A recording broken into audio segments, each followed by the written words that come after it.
For many universities, research provides several added benefits in terms of economic development, innovation, and improving quality of life, and it also provides a means for faculty to showcase their scholarly activities.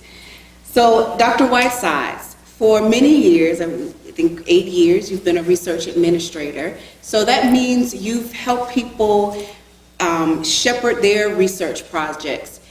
So I'm pretty certain that you have several research projects that you've worked on yourself, and I'd be interested in learning about those projects.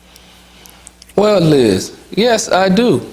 And actually, when we talked earlier, it kind of started with my doctorate when I was working with the Apple company. And that kind of came forward to where I am right now.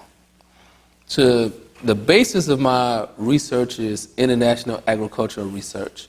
Now, but before this came about, my first research project actually was funded with a friend of mine, Dr. Dave Lemie at Clemson.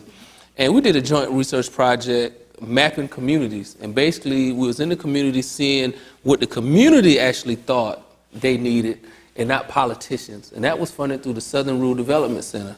Great project, ended well. We produced a lot of good results, that sort of thing. But then I met a lady called Ms. Debbie Turbeville. And she was the program manager working out of the actually Winsburg office. And we got together and I got a rural business grant. And subsequently, Ms. Turbeville is now the state director of USDA Rural Development in South Carolina. So our careers kind of progressed together. Yeah. Real great lady.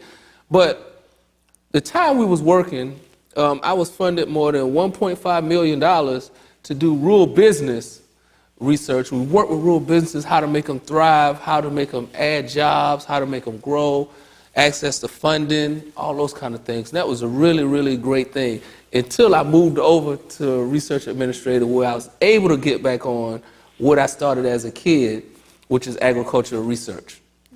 So my research focuses on, and I work with a great guy, Dr. David Karamera is one guy, and Dr. Muhammad Mustafa is another guy. And we have separate research projects with Dr. Karamera. It's assessing international markets for South Carolina farmers. And, you know, focus on really the small farmers. Now, if you think about it, when you are looking at expanding your customer base outside the United States, it's a lot of things that come with that.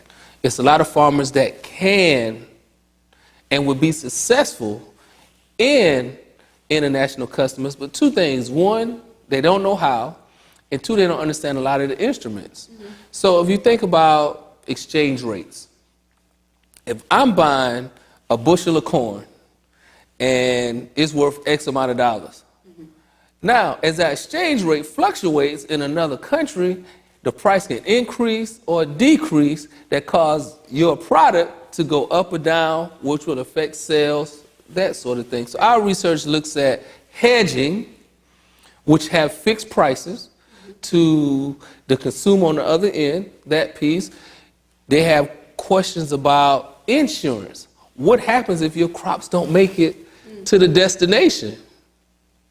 You have insurance for that will pay, kind of like crop insurance you have for your fields. If you have a burnout or hurricanes or whatever happen, you have the same types of things. Right. And financing, a lot of times, you might not get paid for your crops for a month or two. Now, how do you deal with that lull in cash flow? You know, so then you have things like letters of credit and other things you can deal with. So that's the basis of my actual research when I'm looking at how do we help our farmers access other markets. Now, the markets are it's a lot of different markets to go into. A lot of people have a lot of different demands. So some countries might need corn, some might need soybeans, some might need apples, some might need tomatoes. It depends. So narrowing down your market is the real hard part. Mm-hmm. And a lot of our farmers who can access this market have no way of knowing which markets will be beneficial to them. Now, our state and the government have a lot of different tools that can help them. But again, what I find is those are at the high level and not really down to our farmers' level to where they can understand and feel comfortable is the big thing in doing so. Now, your larger farmers that are out there, that your 10, 15, 20, 30,000 acre farmers, hey, they have it down to a science. They know that they have to go internationally to expand their customer base. When you talk about your smaller farmers that only produce here, but producing more than what they can actually sell, the international market is great for them. But our research focuses on how do you simplify the process to where they're comfortable in actually accessing international markets, being successful in it, and if they're successful, that raises their family standard of living, that raises the whole community, they pay more taxes, and it can fund more research for us to do more research. No, Dr. Whitesides, with international research, in a previous interview, you said you recognized that everything was becoming more global. For a university to start thinking about internationalization, is that a word? Yes. Why is it important now for universities to begin thinking on a global scale? Well, two reasons. One, if you walk on a university campus now, what do you see? International students. Now, when international students come, they bring their customs, and more importantly, we're talking about agriculture, their diets. They have different things they like to eat. They have different things they like to do. So for us to accommodate them and them to be a happy student, we have to look at the total international student. So we have to provide, say, an Indian cuisine for our Indian students, or Chinese cuisine, things like that on our lunch bars, lunch buffets, and things in school. So now, when these students are on our campuses, they participate in our research projects, they take those practices back to their countries. So if we show them a new way to produce corn with less water, and they come from a country that doesn't have enough, have the water output that we have, now they can take those things back and improve the quality of life for their families, their communities, that sort of thing. Now, the university system in America is the best in the world, without a doubt. The research in America is the best in the world. And so we can't keep all that to ourselves. I think, as I told you earlier, one of the eye-opening things that I saw when I went overseas was the extreme poverty.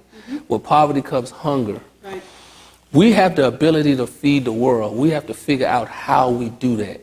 And with the world's population growing and growing, food and water is going to become a real crisis. And so, again, my research focuses on accessing international markets. So if we're able to get the small farmer to sell to the small village, we've made a connection where both of them standard of living comes up. One more question, Dr. Whitesides. So you are an administrator, a research administrator who has experience in research. How does that help you to ensure that the research portfolio that you're managing is quality? That's a great question, Liz. Now, with me being in research, one, I understand what the researchers go through. I know the pitfalls that they have. I know the depressions that they have because things don't go the way it's supposed to. And research is a slow process. So you have to understand it's a slow process and not push to have results overnight. Now, the difference between public and private research is night and day, and I've dealt with both. Your public research, if you have a good research administrator, you're telling your faculty, hey, I need activity, I need results, but the activity is the most important thing right now. Working toward a result, whether it's good or bad. With research, you have your theory, you think it's going to work out that way, but if it doesn't work out that way, it's okay. Right. Can we find out what way not to do it? With your private research, they give you money, they want this to do just like this, and they try to push and, I ain't going to say force you, but they kind of influence, they want to influence the outcome in their favor so they can make more profits. So you have to have a balance between the two, and me being involved in both, I'm able to decipher between the two and make sure it be that stopgap for my faculty against your private organizations to make sure the integrity of the research is intact. And for my public, I'm stopgap with your national agencies to say, hey, this is what they said they were going to do, this is what they're doing, and this is the result we came up with. So it's my job to do that with those two separate entities. So me being involved in research on both sides, I've experienced what they're actually going through and what they're doing, so that's why I'm their biggest support system. And I'm certain the faculty appreciate that side. Yes, ma'am. I think they do. I think they appreciate that side of it. Great. Thank you, Dr. Whiteside. Thank you.